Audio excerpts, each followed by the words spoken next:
नमस्कार दोस्तों। आज के वीडियो में हम डिस्कशन करने जा रहे हैं हाल ही में GS3 मेंस पेपर जो आयोजित किया गया यूपीएससी के द्वारा। उसमें इकोनॉमिक्स के क्या सवाल पूछे गए हैं उनको लेकर हमारा ये वीडियो है। तो बिना समय गंवाए हम लोग वन बाय वन डिस्कशन करते हैं। इसमें स्क्रीन पे आपको दिख रहा है, ये पहला क्वेश्चन था जो इकोनॉमिक्स से रिलेटेड है GS3 पेपर के अंदर। भारत में सुधारों के उपरांत की अवधि में सामाजिक सेवाओं पर सार्वजनिक व्यय के स्वरूप एवं प्रवृत्ति का परीक्षण कीजिए। और इस सवाल को यूं समझें, आपकी जो इकोनॉमिक रिफॉर्म्स इंडिया में लागू हुए हैं 1991 से, उसके बाद की पीरियड के अंदर इकोनॉमिक रिफॉर्म्स के लागू होने की बाद की पीरियड में, जैसा कि आप इंग्लिश में देख पा रहे हैं, ये पोस्ट रिफॉर्म्स पीरियड लिखा हुआ है इन इंडिया। तो पोस्ट रिफॉर्म पीरियड के अंदर सामाजिक सेवाओं पर सरकारी जो खर्चा है, सार्वजनिक व्यय को हम सरकारी खर्च भी कह सकते हैं, इसका स्वरूप बताना है और इसके प्रवृत्ति को बताना है, इसका परीक्षण करना है और फिर बाद में ये दिखाना है कि किस सीमा तक ये समावेशी समृद्धि के उद्देश्य को प्राप्त करने के अनुरूप है। तो जो भी ये ट्रेंड हमें दिखेगा, पैटर्न दिखेगा, इसको हमें लिंक करना है कि भारत में इंक्लूसिव ग्रोथ का जो टारगेट है उसके हिसाब से ये ट्रेंड और पैटर्न सही है या नहीं है। तो इस प्रकार का प्रश्न करते समय आपको पहले तो ये दिखाना पड़ेगा कि सामाजिक सेवाओं के अंदर आप क्या क्या चीजें शामिल करते हो। शॉर्टकट में आप दो चीजें तो बता ही सकते हो, जैसे कि एजुकेशन बता सकते हो, शिक्षा, स्वास्थ्य। ये दो बातें तो ध्यान रखिए, भविष्य में भी ऐसे क्वेश्चन आते रहेंगे क्योंकि समावेशी विकास या ग्रोथ का टारगेट तो भारत का एवरग्रीन टारगेट है। तो एजुकेशन, हेल्थ, फिर इस हेल्थ के साथ आप न्यूट्रिशन जोड़ सकते हो, हेल्थ और न्यूट्रिशन वैसे भी जुड़े होते हैं। फिर पानी जोड़ सकते हो, वाटर, फिर सफाई यानी कि सैनिटेशन, राइट। इस तरह से सोशल सिक्योरिटी को भी डाल सकते हो। ये इस तरह की चीजें सोशल सर्विसेज में आती है, राइट। और इसमें सरकारी खर्च का पोस्ट रिफॉर्म पीरियड में हमें उसको एग्जामिन करना है। तो आप खास तौर से इंडिया के अंदर 2015-16 से अगर आप देखते हो तो इसमें ये चीजों के ऊपर जो सरकारी खर्च है उसमें जो ट्रेंड निकल के आ रहा है वो राइजिंग ट्रेंड है। मतलब राइजिंग ट्रेंड का मतलब ये निरंतर बढ़ रहा है।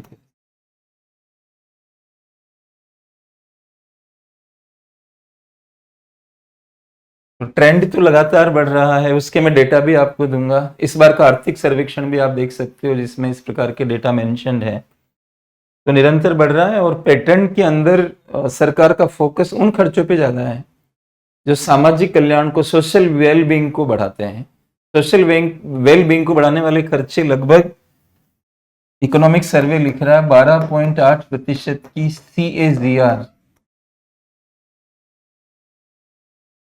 CAGR से बढ़ रहे हैं ये। और कंपाउंडिंग है, सी का मतलब यहाँ पर कंपाउंडिंग है, annual growth rate, compounding annual growth rate. ये कंपाउंड एनुअल ग्रोथ रेट 12.8% है। इसका मतलब ये हुआ कि अगर आप 15-16 में 100 रुपए खर्च कर रहे थे तो 16-17 में 112.8 रुपए खर्च कर रहे हो, फिर 112.8 के ऊपर फिर 12.8%। इस तरह से आप कह सकते हो कि 12.8% की CAGR है, कंपाउंड एनुअल ग्रोथ रेट है। ये अपने आप में मायने रखता है कि लगातार आप बढ़ोतरी पे बढ़ोतरी कर रहे हो 12.8% के हिसाब से। तो ये एक मेंशन कर सकते हो। और इसमें भी दोस्तों एजुकेशन और हेल्थ, हेल्थ की जो CAGR है, ये CAGR भी काफी हाई पाई गई है, लगभग ये 15.8% की है हेल्थ की। एजुकेशन की 9.4% की CAGR।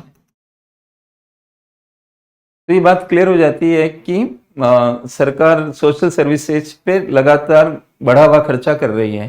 तो ये चीज आप वहां पर दिखा सकते हो और साथ में अब आपको इसे लिंक करना है इंक्लूसिव ग्रोथ के साथ, समावेशी समृद्धि के साथ। तो समावेशी समृद्धि हम किसको बोलेंगे? ग्रोथ की ऐसी प्रक्रिया जिसमें सभी लोग, सभी भौगोलिक क्षेत्र, सभी आर्थिक क्षेत्र उचित भागीदारी करें। तो सभी लोग उचित भागीदारी करें, इसके लिए क्या होगा? लोगों में क्षमताएं होनी चाहिए। कैपेसिटीज होनी चाहिए। भागीदारी विकास में कब कर पाएंगे, ग्रोथ में कब कर पाएंगे, जब आप में क्षमता होगी। आप एजुकेटेड नहीं हैं तो आपकी भागीदारी इकोनॉमी के अंदर नहीं आ पाएगी और अच्छा आपको इनकम जनरेट नहीं हो पाएगी अगर आप एजुकेटेड नहीं हैं। तो विकास की प्रक्रिया आपके लिए काम नहीं कर पाएगी। तो आपको कैपेबल बनना पड़ेगा। पार्टिसिपेशन के लिए इंपॉर्टेंट होता है कैपेबिलिटी। भागीदारी के लिए जरूरी होगा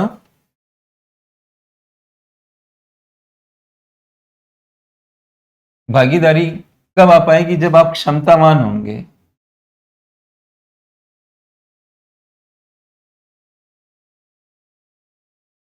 क्षमता होने से भागीदारी बनेगी आपकी, और क्षमतावान होने के लिए आपको कई बातों पे ध्यान देना पड़ेगा, खास तौर से शिक्षा पे,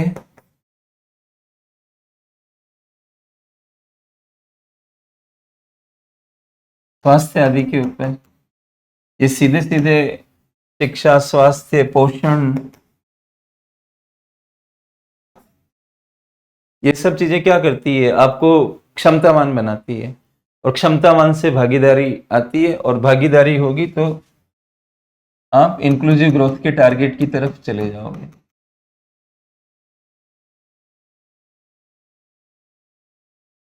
समावेशी समृद्धि के लक्ष्य को प्राप्त करोगे।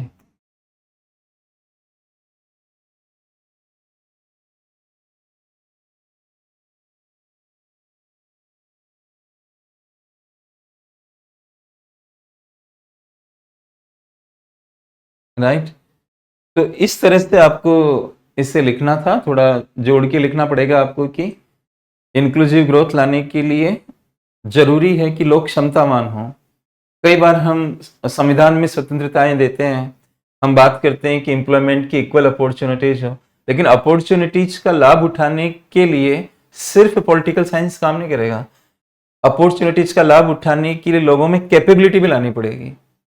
माननीय अमर्त्य सेन सर के विचारों को कई कई आपने पढ़ा हो, और एक बार जीएस सेकंड में एक सवाल पूछा गया था कि प्रोफेसर अमर्त्य सेन द्वारा शिक्षा और स्वास्थ्य पर जोर क्यों दिया गया।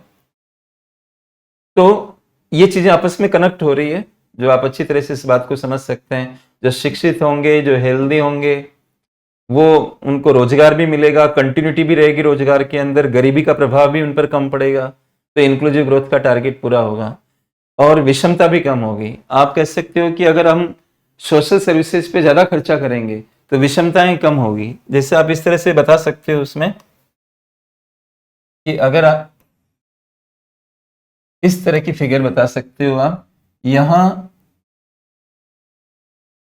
सामाजिक एक्सपेंडिचर, सोशल सर्विस के ऊपर जो खर्चा है,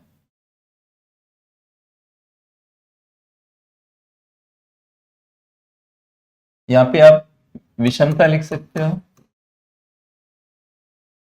और यहाँ पर सामाजिक सेवा पर खर्च लिख सकते हो।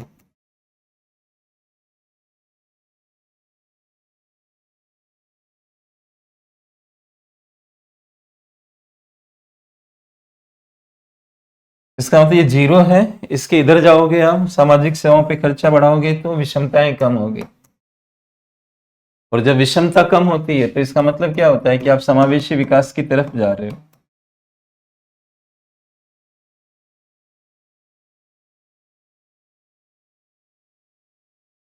मतलब मैं ये बना रहा हूं, विषमता कमी के हिसाब से समावेशी विकास की तरफ जा रहे हो। आप ऐसा मत समझ लेना कि समावेशी विकास डाउन हो रहा है।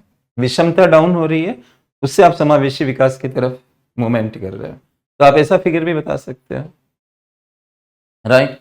तो भारत के अंदर सामाजिक सेवाओं के ऊपर पब्लिक एक्सपेंडिचर निरंतर बढ़ रहा है, ये चीज आपको मेंटेन करनी है।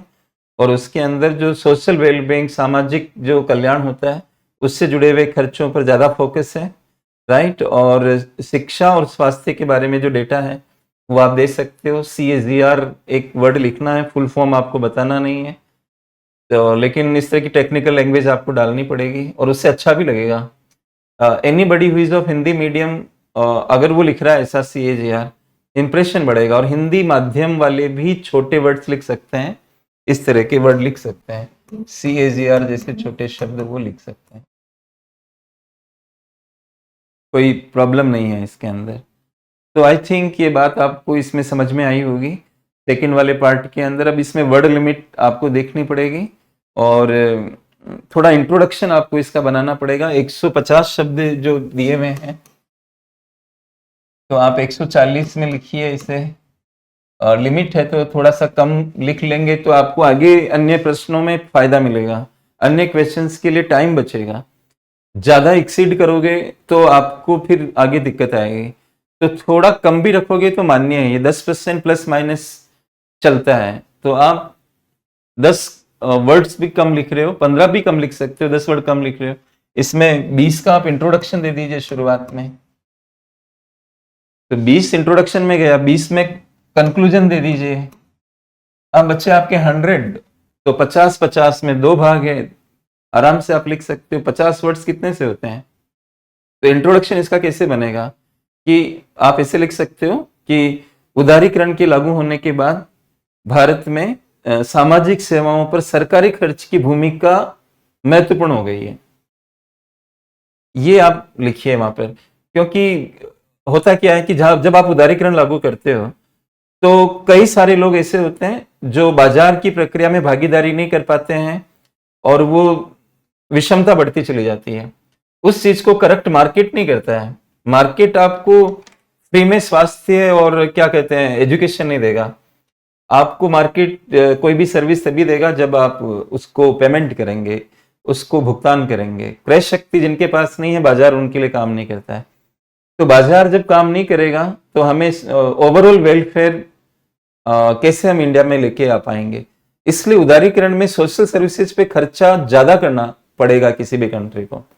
तो आप इसलिए इंट्रोडक्शन बना सकते हो कि उदारीकरण के लागू होने के बाद भारत में सामाजिक सेवाओं पर सार्वजनिक खर्च की भूमिका अधिक महत्वपूर्ण हो गई है, विशेष रूप से बाजारों से अपेक्षित विषमताओं, बढ़ती हुई विषमताओं के मद्देनजर। इस तरह से आप लिख सकते हो। उसके बाद पैराग्राफ चेंज करके आप बताओगे कि इंडिया में मतलब फिर आप बताओगे कि सोशल सर्विसेज में क्या आता है, 2-3 एग्जाम्पल दोगे, फिर उसके बाद उसकी ट्रेंड और पैटर्न बताओगे। और सेकंड पार्ट के अंदर आपको बताना है कि ये समृद्धि जो समावेशी समृद्धि है उसके अनुरूप है, और समावेशी समृद्धि तभी आएगी जब लोगों की भागीदारी बढ़ेगी, और भागीदारी क्षमता पर निर्भर करती है, और क्षमताओं को निर्णायक रूप से निर्धारित करती है ये चीजें जैसे कि स्वास्थ्य, शिक्षा वगैरह। इस तरह से आप इसको समअप कर सकते हो। तो आई थिंक आपको इसकी अक्षांश और दशांश समझ में आई होगी कि ये प्रश्न हम कैसे अटेम्प्ट कर सकते हैं। जो लोगों ने मेंस दिया वो शायद एनालाइज कर पा रहे होंगे अपनी परफॉर्मेंस को लेकर। स्पेस मिलता है तो आप इस तरह से भी दिखा सकते हो। तो ये तो पहला प्रश्न हुआ जो इकोनॉमिक्स से रिलेटेड था। अब दूसरा सवाल ये था इकोनॉमिक्स से रिलेटेड GS3 में, और सवाल को रीड करते हैं। भारत में निरंतर उच्च खाद्य मुद्रास्फीति के कारण क्या है, मतलब, और इस प्रकार की मुद्रास्फीति को नियंत्रित करने में RBI की मौद्रिक नीति की प्रभावशीलता पर टिप्पणी करनी है आपको। And I am also studying in English what are the causes of persistent high food inflation in India and comment on the effectiveness of the monetary policy of the RBI to control this type of inflation. तो दोस्तों ये तो मैं अपनी classes में कई बार ये सारी चीजों का डिस्कशन करता रहता हूँ, प्रीलिम्स की क्लास में भी। इन्फ्लेशन वगैरह के टॉपिक प्रीलिम्स वगैरह में ज्यादा पढ़े जाते हैं, लेकिन अगर आप वर्टिकल अप्रोच रखते हो, लंबवत दृष्टिकोण रखते हो परीक्षा की तैयारी का, तो प्रीलिम्स को भी आप थोड़ा सा मेंस ओरिएंटेशन दे सकते हो।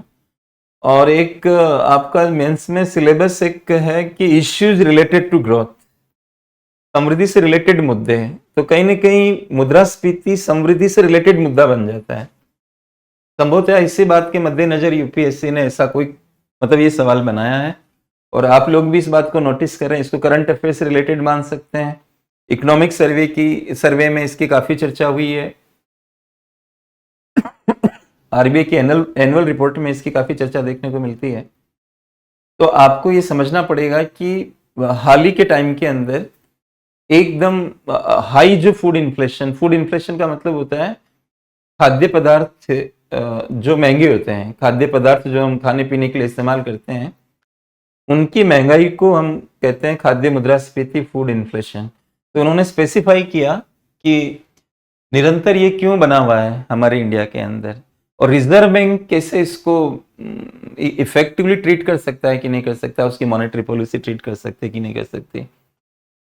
तो अगर आप लगातार न्यूज़पेपर पढ़ते हैं, सर्वे, आरबीआई की एनुअल रिपोर्ट, मंथली बुलेटिन, ये सब, तो आपको समझ में आ जाएगा कि ये जो फूड इन्फ्लेशन है,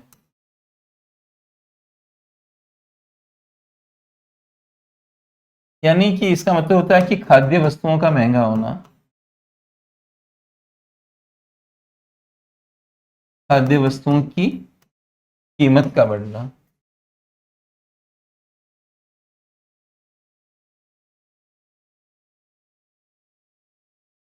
एक बात आपको समझनी पड़ेगी कि खाद्य वस्तुओं की कीमतें कभी भी बढ़ती है, कोई भी चीज की कीमत कभी भी बढ़ती है, तो उसमें दोनों में से एक, दोनों में से कुछ एक फैक्टर हो सकता है, दोनों हो सकते हैं। या तो मांग जो है वो इंक्रीज हो जाए, या आपूर्ति कम हो जाए, सप्लाई नीचे चली जाए, या तो मांग बढ़े या आपूर्ति डाउन हो जाए।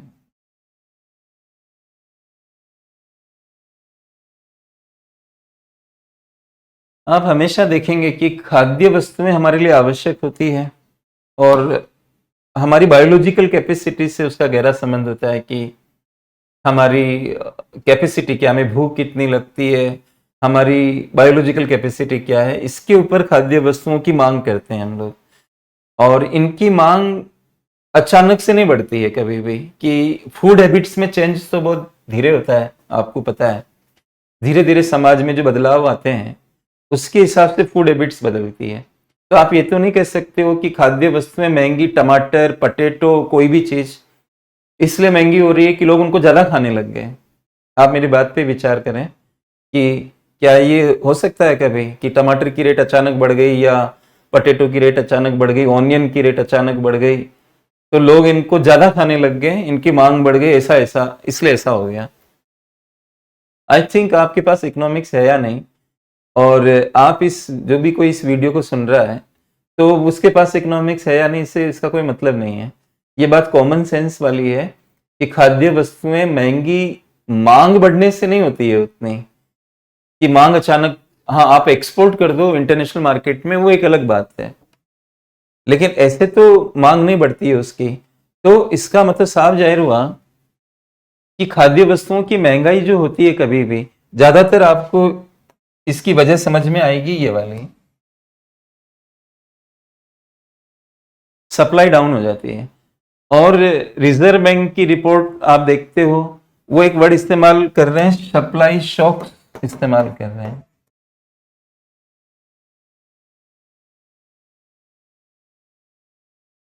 झटके लग जाते हैं एक्सट्रीम वेदर कंडीशंस की वजह से। आरबीआई कह रहा है एक सप्लाई शॉक की वजह क्या होती है, एक्सट्रीम वेदर कंडीशंस।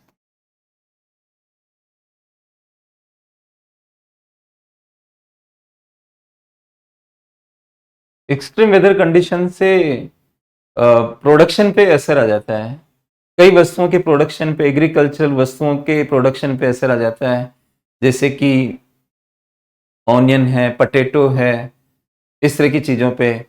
प्लस क्या, दालों के ऊपर, दालों की उत्पादन कम हुई, पटेटो की उत्पादन कम हुई, ऑनियन की कम हुई, इस तरह की जो फैक्टर्स होते हैं वो वेदर से रिलेटेड ज्यादा होते हैं हमारे इंडिया के अंदर।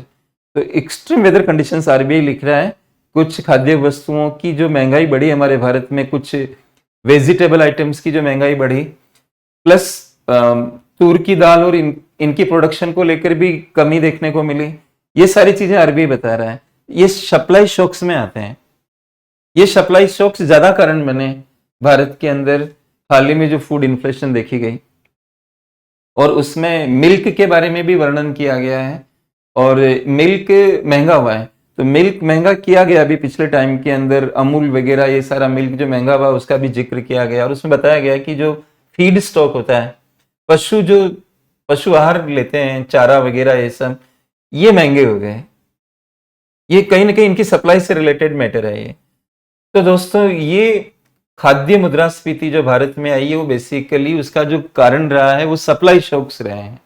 उसमें फिर आप बता सकते हो कि एक्सट्रीम वेदर कंडीशंस वगैरह वगैरह करके आप बोल सकते हो। और इसमें रिजर्व बैंक का कोई रोल नहीं होता है। फूड इन्फ्लेशन रिजर्व बैंक से कंट्रोल नहीं हो पाती है, तो मौद्रिक नीति इसमें प्रभावपूर्ण नहीं बनेगी।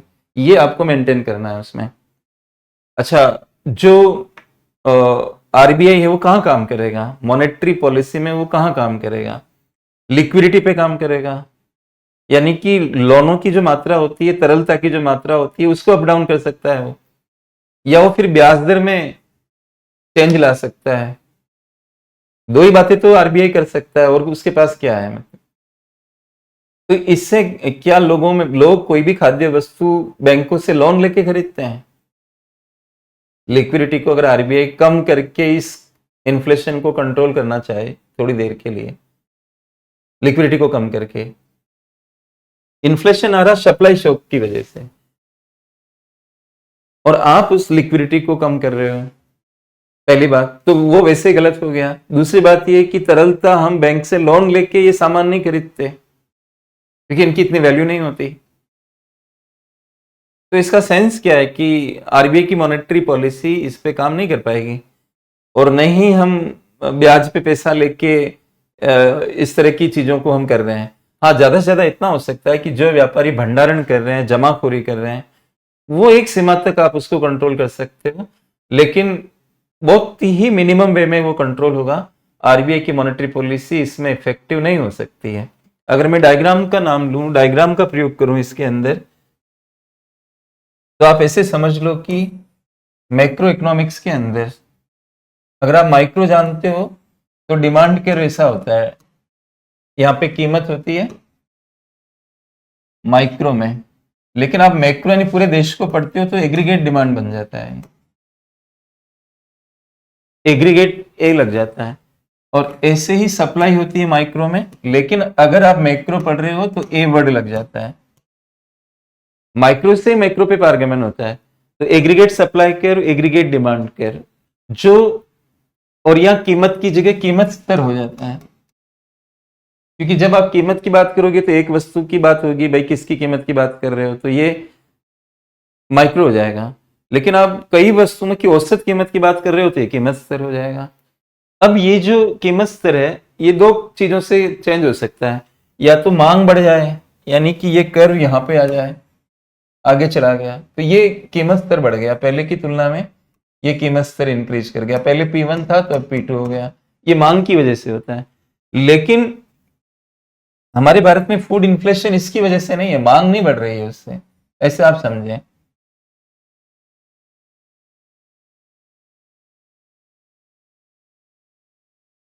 हमारे देश में सप्लाई कम हो रही है, ये सप्लाई है, ये यूं चला जाता है,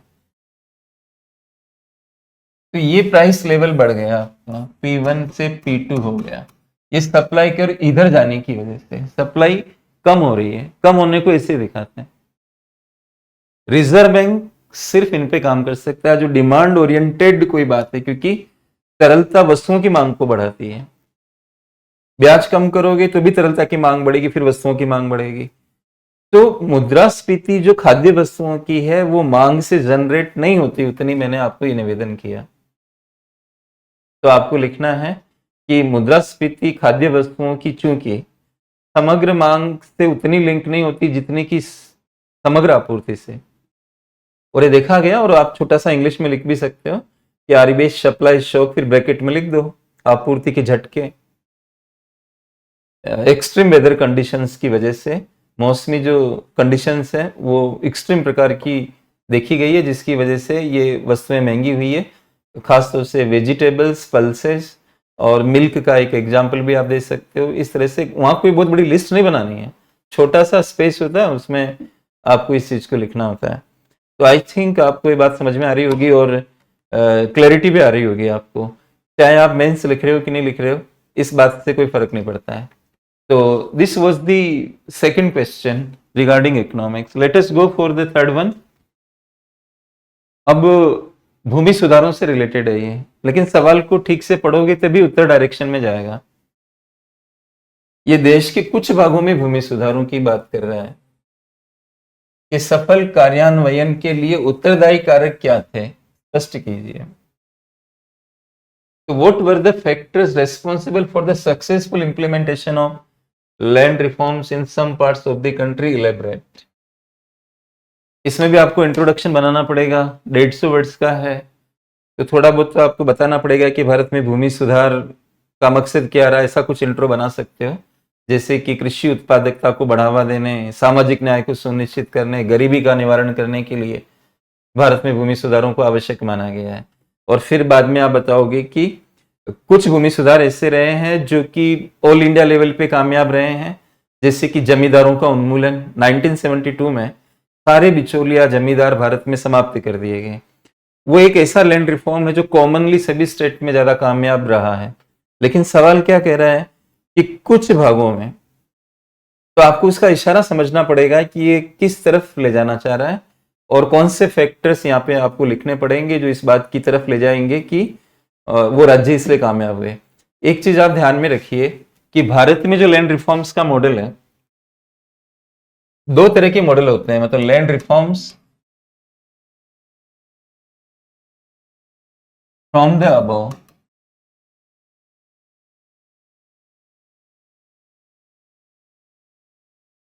land reforms from the above, एक मॉडल होता है लैंड रिफॉर्म्स फ्रॉम बिलो। कहीं कहीं आपको पढ़ने को मिलेगा, ये टॉपिक्स ऐसे हैं कि अनंत हैं। मतलब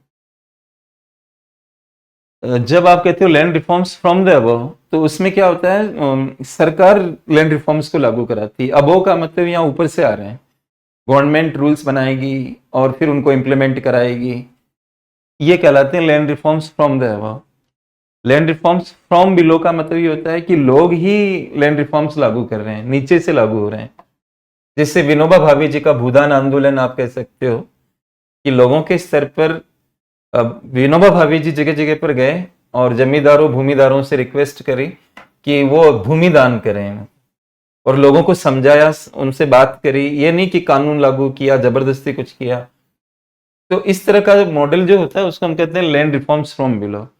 तो आपको ये मेंटेन करना पड़ेगा कि भारत में कौन सा मॉडल रहा है, land reforms from the above, ये मॉडल ही भारत में ज्यादा रहा है 99%। अब ये सरकार के द्वारा लागू होगा तो कृषि राज्य सूची में आता है, तो land reform from the above के अंदर स्टेट गवर्नमेंट की जिम्मेदारी इसमें मुख्य रूप से है। तो स्टेट लीडरशिप कैसी है, तो पूछ रहा ना कौन से फैक्टर जिम्मेदार है इसके अंदर।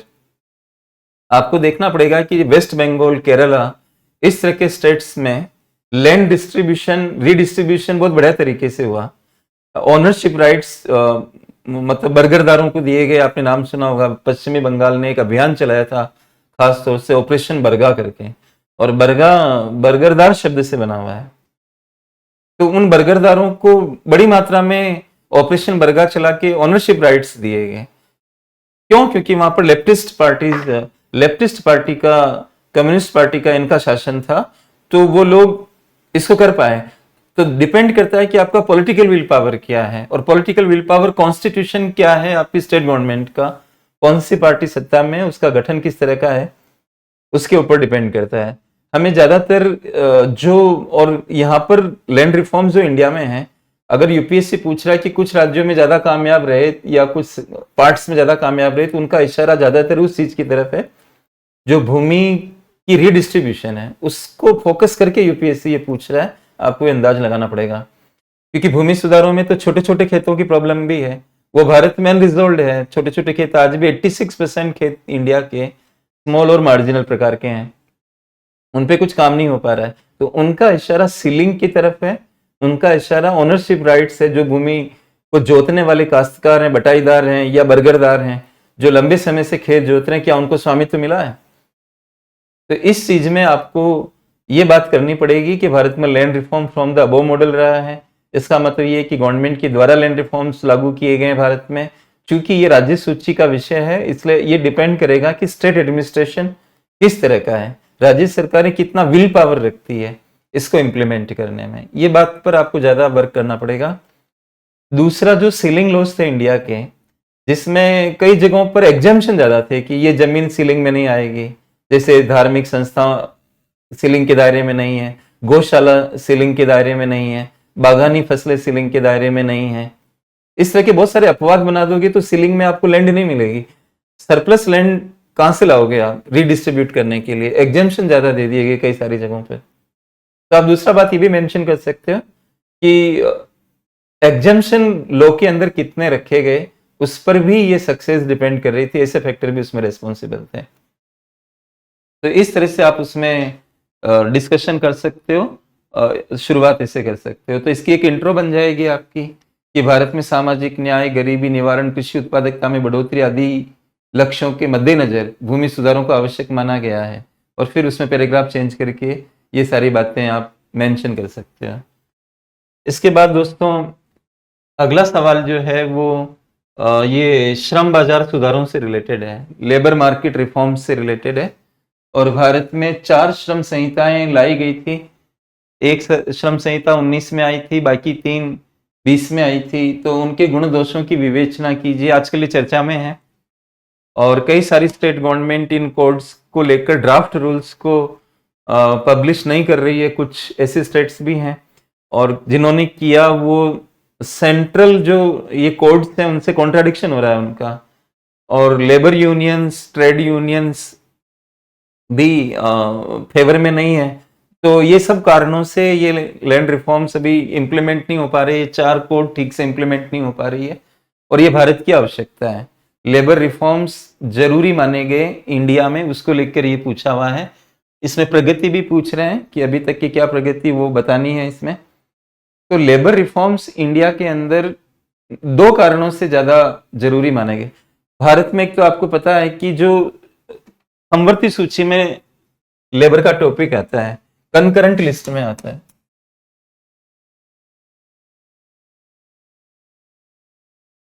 समवर्ती सूची के अंदर केंद्र भी कानून बना सकता है, राज्य भी कानून बना सकते हैं। तो टोटल कानून इंडिया में बहुत ज्यादा हो गए केंद्र और राज्यों के मिलाकर। मैं मजाक से ये भी कई बार कहता हूं कि जो विषय समवर्ती सूची में होता है तो वो फुटबॉल जैसा हो जाता है कई बार, कि जिसको मन में आता है वो किकिंग करता है उसकी। तो ये भारत में इतना ज्यादा लेबर कानून हो गए, प्लस उनको इतना टिपिकल बनाया गया कि एम्प्लॉयर को एम्प्लॉयमेंट देने में प्रॉब्लम होती है। इसीलिए कहीं पर लिखा गया है कि भारत में जो श्रम कानून है they they protect employment but they do not generate employment. ये बड़ा अजीबोगरीब वाक्य है कि प्रोटेक्शन की बात तो बाद में आएगी जब आप जनरेट करोगे।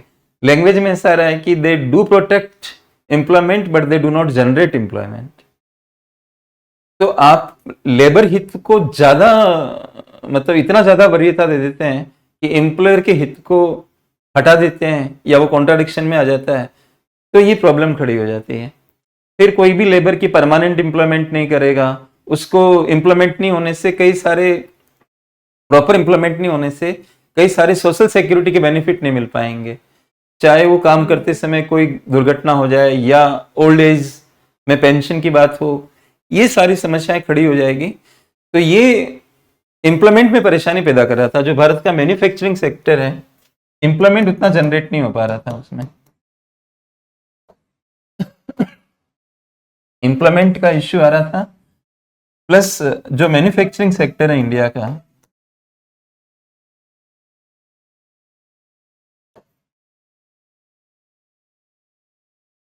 उसकी ग्रोथ पे नेगेटिव असर पड़ रहा था। और आपको पता है कि मैन्युफैक्चरिंग सेक्टर भारत की जीडीपी में उतना रोल प्ले नहीं कर पा रहा है इस तरह की समस्याओं को चलते। और इसमें 2 कारण मेजर रहे हैं कि जो मैन्युफैक्चरिंग सेक्टर की ग्रोथ अच्छी नहीं आ पाई।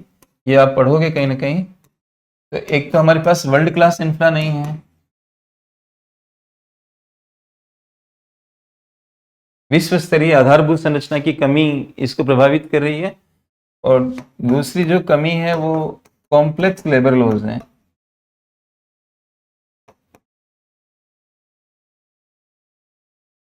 इसलिए एक बार 2015 के मेंस में सवाल पूछा कि भारत सीधा ही प्राथमिक क्षेत्र से सेवा क्षेत्र की ओर जंप मार गया, इसके कारण बताइए।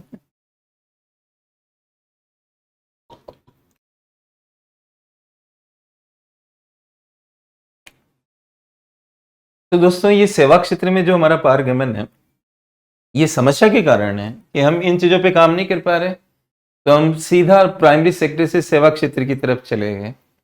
ये ऐसा टॉपिक है जो कई जगह पे काम आएगा आपको। भारत में सेवा क्षेत्र में एफडीआई ज्यादा क्यों आता है, मैन्युफैक्चरिंग में उतना क्यों नहीं आता है, ये सारे कारण रहे। तो हमारी सरकार ने सोचा कि इसमें चेंज लाना पड़ेगा, और लेबर पर राष्ट्रीय आयोग एक रहा सेकंड नंबर का। उसने भी कहा कि केंद्र कम से कम अपने कानून, 29 प्रकार के जो कानून है केंद्र स्तर के,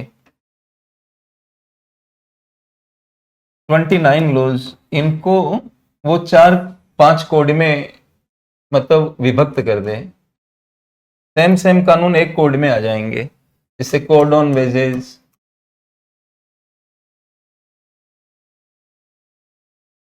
कोड ऑन सोशल सिक्योरिटी,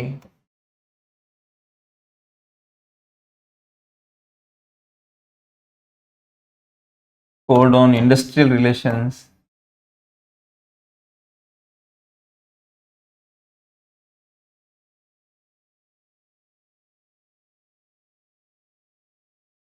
और ये ऑक्यूपेशनल,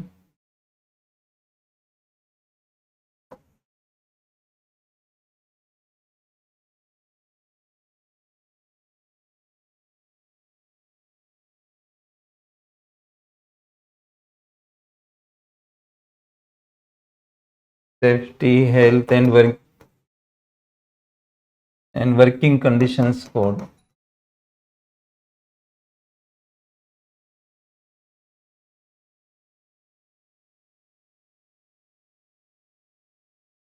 ये 4 कोड में डिवाइड कर दिया हमारी सरकार ने, पार्लियामेंट ने इनको पास कर दिया, प्रेसिडेंशियल एसेंट भी मिल गई। अब स्टेट को भी काम करना है, इनके अंदर रूल्स बनाने हैं, ड्राफ्ट रूल्स बनाने, काफी सारे स्टेट्स ने बनाए हैं, लेकिन फाइनल नोटिफिकेशंस पेंडिंग है, इसलिए इनमें कोई खास प्रोग्रेस हमें देखने को नहीं मिलती जो यूपीएससी ने पूछा है प्रश्न के थर्ड पार्ट के अंदर। इससे सिंप्लीफिकेशन हो रहा है, कोडिफिकेशन हो गया, सिंप्लीफिकेशन हो रहा है, कॉम्प्लेक्सिटी कम हो रही है। कुछ ब्रिटिश टाइम के जो कानून थे उनको हटा दिया गया, कुछ कानून ओवरलैपिंग थे, अलग अलग नाम था लेकिन एक ही बात कह रहे थे, तो ओवरलैपिंग वाली समस्या भी थी। ये सारी चीजों को खत्म किया गया इन कोर्ट्स के माध्यम से। प्लस क्या है कि अनऑर्गेनाइज्ड सेक्टर, जो असंगठित क्षेत्र के वर्कर्स हैं, उनके लिए सोशल सिक्योरिटी के बेनिफिट नहीं मिल पाते थे, वो एक्सटेंड किए गए नए सिस्टम के तहत, इन कोड्स के तहत। जो यहाँ पे कोड है, कोड ऑन सोशल सिक्योरिटी दिख रहा है आपको, तो इसमें असंगठित क्षेत्र के वर्कर्स तक भी इस चीज को एक्सटेंड किया गया है, मतलब सोशल सिक्योरिटी कोड के माध्यम से। गिग वर्कर्स भी, आपने नाम सुना होगा, गिग वर्कर्स जो कोई एक पर्टिकुलर काम करने के लिए आते हैं, परमानेंट एम्प्लॉयमेंट नहीं होता है उनका, एम्प्लॉयर एम्प्लॉय रिलेशन नहीं होता है। जैसे आपके घर में एसी खराब हो गया, आपने किसी को बुला लिया और वो ठीक करके चला गया, फिर आपका और उसका कोई कनेक्शन नहीं है, ये गिग वर्कर्स कहलाते हैं। उन तक को इसके दायरे में लाया गया है। मिनिमम वेज के जो कानून है, मिनिमम वेज का जो सिस्टम है, उसको एक्सटेंड किया गया यूनिवर्सल तरीके से, पूरे भारत में सब लोगों के लिए मिनिमम वेज की, सभी प्रकार के जो वर्कर्स हैं उनके लिए मिनिमम वेज का कॉन्सेप्ट लाया गया। फिर ये भी कहा गया है कि हम हर 5 साल में मिनिमम वेज को रिवाइज करते रहेंगे। मिनिमम वेज में ज्यादा वेरिएशन आते थे, तो फ्लोर, मतलब एक मिनिमम फ्लोर को फिक्स कर दिया गया सरकार के द्वारा। और ये भी कहा गया कि लोगों की स्किल को देखकर, भूगोल को देखकर मिनिमम वेजेज को हम फिक्स किया करेंगे। महिलाओं को इसमें ध्यान दिया गया है कि महिलाएं किसी भी इस्टेब्लिशमेंट में काम कर सकती है, ये बोला गया है। मैटरनिटी लीव को बढ़ा दिया गया है, पहले 12 वीक होते थे, इससे बढ़ा दिया गया है, 26 वीक्स कर दिया गया है। इस तरह से क्या है कि इसमें equal pay for equal work, महिलाओं को भी उतना ही मिलना चाहिए जितना कि पुरुषों को मिलता है। ये सारी चीजें, महिलाएं रात में काम कर सकती है बकायदा उनकी सहमति हो तो। इस तरह से इन्होंने एक महिलाओं को भी ध्यान रखा, अनऑर्गेनाइज्ड सेक्टर को ध्यान में रखा। और ये भी साथ में क्या किया गया कि जो एम्प्लॉयर्स हैं, हमारे भारत के श्रम कानूनों में हायर और फायर की पॉलिसी सही नहीं थी। मतलब आप, बोला जाता है कि हायर एंड फायर, कि पॉलिसी में होना चाहिए उदारीकरण।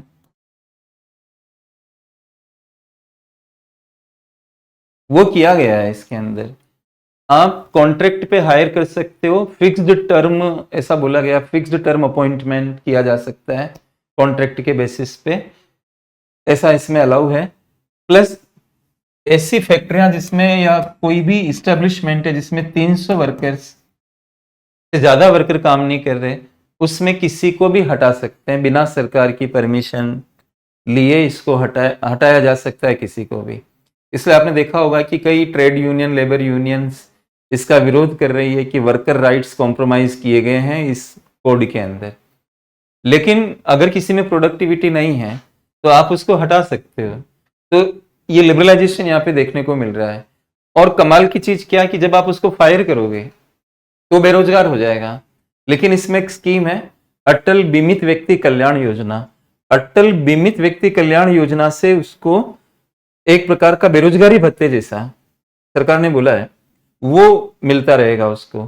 तो वो बिल्कुल उसकी स्थिति खराब हो जाएगी ऐसा नहीं होगा।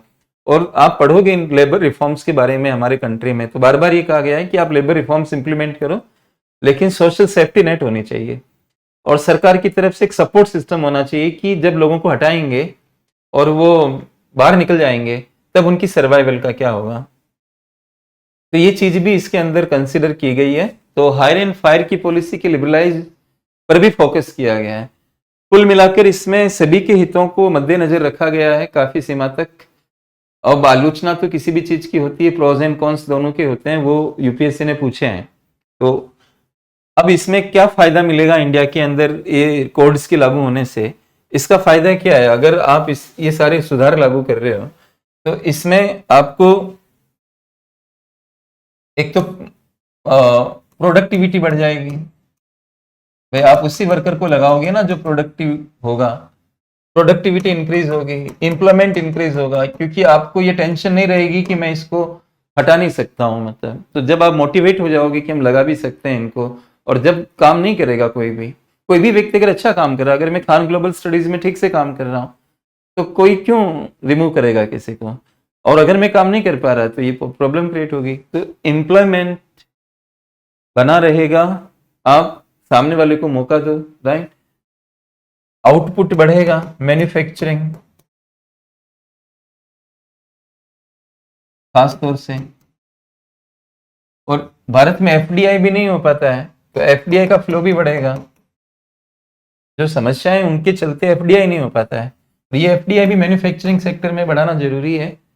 तो इस तरह के फायदे आप अपेक्षित कर सकते हो। रही बात की नेगेटिव पॉइंट्स की इसको लेकर, तो इसमें कुछ बातें हैं, जैसे कि इसमें कोई भी श्रमिक को पंजीकरण कराना है, पंजीकरण कराने के लिए उसको आधार कार्ड का इस्तेमाल करना पड़ेगा। तो कुछ लोगों का कहना है कि जो लोग आधार कार्ड या इनको नहीं जानते उनका एक्सक्लूजन हो जाएगा, बाहर हो जाएंगे, वो आधार कार्ड बेस्ड एक्सक्लूजन हो जाएगा भारत में।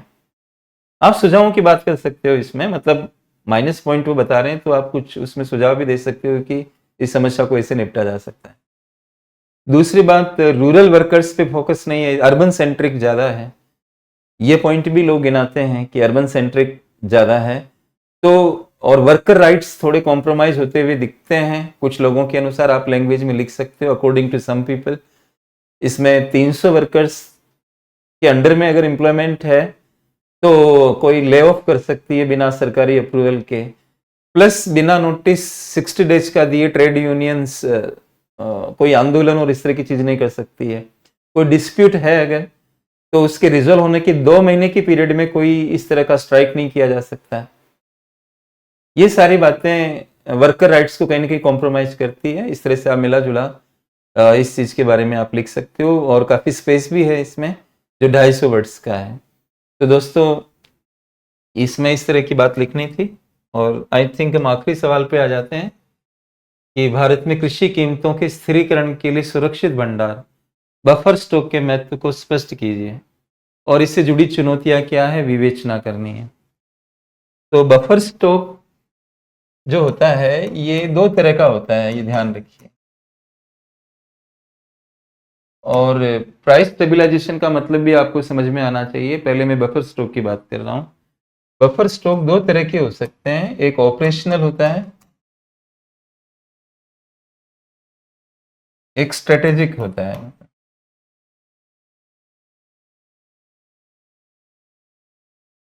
ऑपरेशनल का मतलब ये होता है कि जैसे आप पीडीएस है, जो भारत की ये राशन की दुकानें और ये जो व्यवस्था है, उसके लिए भी हमें मतलब भंडारण चाहिए, स्टॉकिंग चाहिए।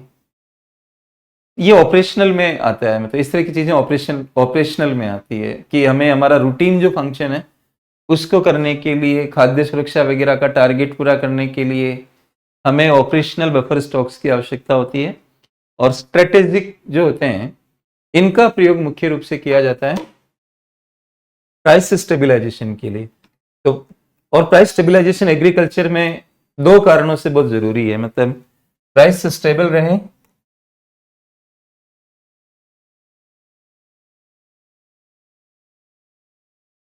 ये दो कारणों से जरूरी है। एक तो कंज्यूमर वेलफेयर चाहिए हमें,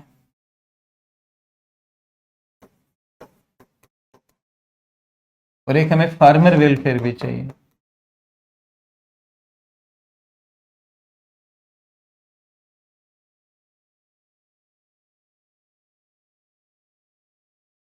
अगर और कीमतें अगर इस तरह से घूम रही है, मतलब ऐसे ये उतार चढ़ाव कंज्यूमर वेलफेयर और फार्मर वेलफेयर दोनों को प्रभावित करते हैं।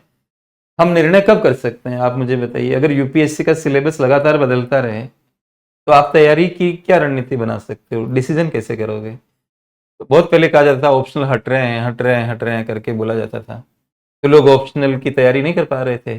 उनको ये था कि क्या पता हट जाए, क्या पता हट जाए। कोई भी चीज निर्णय करने के लिए कोई चीज स्टेबल होनी चाहिए। आपको घर खरीदना है, घर कितने रुपए का आ रहा है, एक रेट आपको पता होनी चाहिए, तब तो आप सोचोगे मेरे को लेना है कि नहीं लेना है।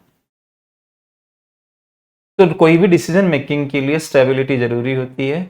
और प्राइस स्टेबल किस लेवल पे होनी चाहिए ये भी देखने का मुद्दा होता है। जहां फार्मर, अब बहुत नीचे पर अगर प्राइस स्टेबल बनाओगे तो फार्मर वेलफेयर खत्म हो जाएगा आपका। जैसे हम कहें कि 2 रुपए किलो टमाटर हो, कंज्यूमर खुश हो जाएंगे, लेकिन वो अगली बार टमाटर नहीं खा पाएंगे क्योंकि किसान 2 रुपए से अपना खर्चा नहीं निकाल पाएगा। तो आपको समझना पड़ेगा कि प्राइस स्टेबिलिटी किस लेवल पे उचित होगी, जहां पर फार्मर का वेलफेयर भी हम सुनिश्चित कर सकें और कंज्यूमर का वेलफेयर भी सुनिश्चित कर सके। वो अगर आपको पता है, उसके बाद आप बफर स्टॉक का प्रयोग करें। वो सबसे सिंपल मेथड होता है प्राइस स्टेबलाइजेशन का, राइट। एक होता है प्राइस कंट्रोल करना। प्राइस कंट्रोल तो आप अनाउंस करते हो कि ये चीज इससे ज्यादा महंगी नहीं होनी चाहिए या सस्ती नहीं होनी चाहिए, ऐसा करके करते हो आप। एक होता है कि आप ऐसा बोलते नहीं हो और खरीद और सेल के माध्यम से इसको ऐसा करते हो। जैसे आप ऐसे समझें कि ये उत्पादन का साइकिल है, जैसे ये ऐसे चल रहा है, ये उत्पादन का साइकिल है, उत्पादन है, ठीक है। इसका ठीक उल्टा साइकिल बनता है, मैं इस लाइन को पहले ड्रॉ कर देता हूं। इसका ठीक उल्टा साइकिल बनता है